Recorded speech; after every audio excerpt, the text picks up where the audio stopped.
Isang kelot na rider ang muntika ng mabangga sa isang trailer truck na nagmamaniobra.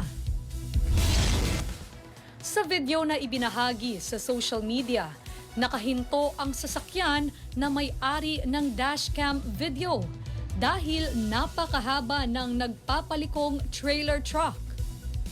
Pero bigla na lamang sumulpot ang isang kelot na rider na napakabilis ng patakbo sa kanyang motorsiklo.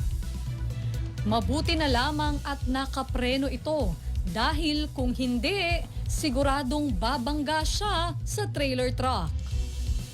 Ang pasaway na rider wala pang suot na helmet.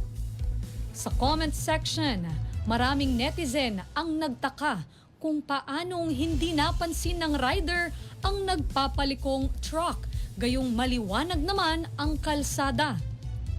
Ayon naman sa iba, maaaring sadyang kamote lamang ang rider.